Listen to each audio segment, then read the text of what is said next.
महा 83 daily न्यूजमध्ये आपले सर्वांचे हार्दिक स्वागत. नाताळ दिनाच्या संपूर्ण भारतीयांना महा 83 डेली न्यूजच्या वतीने शुभेच्छा. ठाणे शहरातील सेंट जेम्स चर्चची 200 वर्ष पूर्ण.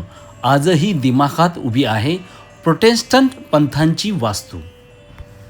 साधारण सन 1774 सालात इंग्रजांनी मराठ्यांकडून ठाणे घेतलं. त्यावेळी पोर्तुगीज ख्रिस्ती लोकांचे 12 चर्च ठाण्यात होते. केंद्रस्थान हे अर्थातच ठाणे किल्ला असल्याने म्हणजेच आजचे ठाणे जेल. आजूबाजूलाच प्रार्थनास्थळं असावी या हेतूने प्रोटेस्टंट पंथीयांनी युरोपियन ब्रिटिशांसाठी किल्ल्याशेजारील तलावापलीकडे इसवी सन 1825 साली सेंट जेम्स चर्चची उभारणी करण्यात आली. हेरिटेज वास्तू म्हणून नोंद असलेल्या या चर्चला यावर्षी बरोबर 200 वर्ष पूर्ण होत आहेत. जवळजवळ 100-125 वर्षाचा ब्रिटिश राजवटीचा साक्षीदार राहिलेला या चर्चची इमारत आजही मोठ्या दिमाखात उभी आहे.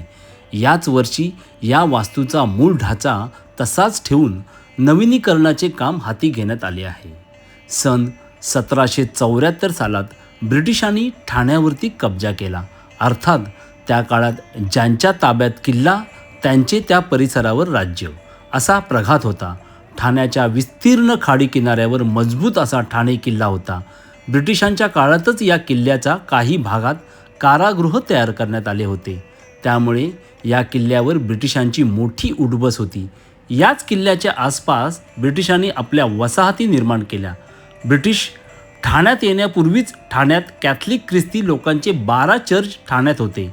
कारण साधारण सन 1535 ते सन 1737 असे जवळपास 200 वर्ष ठाणे पोर्तुगीजांच्या ताब्यात होते. सन 1737 मध्ये चिमाजी अप्पांनी स्वारी करून ठाण्यात पेशवाई आणली.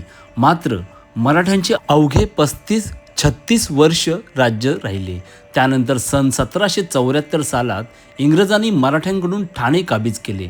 त्यामुळे इंग्रज या ठिकाणी स्थिरावले. मात्र इंग्रज प्रोटेस्टंट पंथीयांसाठी एकही प्रार्थनास्थळ नव्हते. तेव्हा हैबर नावाच्या इंग्रज धर्मोपदेशकांच्या मार्गदर्शनाखाली कॅप्टन टेंट या लष्करी वास्तू विशारदाने 1825 साली ही सेंट जेम्स चर्चची वास्तू उभारली. या वास्तूची खासियत म्हणजेच ही वास्तू गोथिक आणि ग्रेशियन अशा 2 विभिन्न अशा शैली एकत्र करून संमिश्र शैलीत करण्यात आली आहे. ही वास्तू उभारण्यासाठी तेव्हा 48,039 रुपये खर्च आले असल्याची नोंद ठाणे गॅझेटमध्ये आहे. चर्चच्या उत्तरेला सभागृह आणि वेदी असून तिचा आकार अर्धवर्तुळाकार आहे. तर दक्षिण दिशेला मुख्य दरवाजाच्या वर निमुळता होत गेलेला टोकदार असा षटकोनी आकाराचा उंच मनोरा आहे. सगळ्यात खास म्हणजे या चर्चमध्ये त्या काळातील रंगीत कलाकुसर आणि चित्र पाहण्यासारखी होती. मात्र आता या वास्तूचे नवीनीकरणाचे काम सुरू आहे. त्यामुळे तुम्हाला हे सगळं पाहता येणार नाही. महत्त्वाचे म्हणजे त्या काळी मुंबई किल्ल्यातील सेंट थॉमस कॅथेड्रल चर्च म्हणजे सन 1718 हा एकमेव चर्च होता. त्यानंतर ठाण्यात सन 1825 साली हे चर्च उभारण्यात आले. तर मुंबईत कुलाब्याजवळ अफगाण चर्च 1860च्या आसपास उभारण्यात आला होता.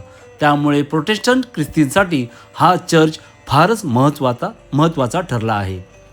ज्या ठिकाणी हे सेंट जेम्स चर्च उभे आहे त्या ठिकाणी तेव्हा खूप मोठ्या जागेत कब्रस्तान होते. याच कब्रस्तानच्या काही जागेत हे चर्च उभारण्यात आले. पुढे देश स्वतंत्र झाल्यानंतर सन 1958 सालात महाराष्ट्र राज्य सरकारने पोलिसांच्या वसाहतीसाठी कब्रस्तानची निम्म्याहून जागा ताब्यात घेतली. पुढे याच जागेत ठाण्याचे हेड पोस्ट ऑफिस उभारण्यात आले. त्याकाळी या ठिकाणी मोठे जंगल असल्याचे आणि पोलीस वसाहतीसाठी मोठ्या प्रमाणावर झाडाची कत्तल झाली होती. आजच्या ठाण्यातील सगळ्यात मोठा म्हणून जो नाला सांगितला जातो तो कधी काळी मामा भांजाच्या डोंगरावर थेट खाली शहरात येणारी या चर्चच्या डाव्या बाजूने होते. पुढे ठाणे किल्ल्याचा लागून ठाण्याच्या प्रसिद्ध खाडीत विलीन होणारी पावसाळी नदी होती. आता ती 12ही महिने वाहत असून फरक इतकाच की ती नदी नसून त्याचा नाला झाला आहे. ठाण्यातील या पुरातन सेंट जेम्स चर्चला आज 2025 रोजी 200 वर्ष पूर्ण झाले आहेत. आम्ही भारतीयांना आव्हान करत आहोत की एकदा तरी या चर्चला भेट द्या अशी आम्ही महा 83 डेली न्यूजकडून आपणास विनंती करत आहोत.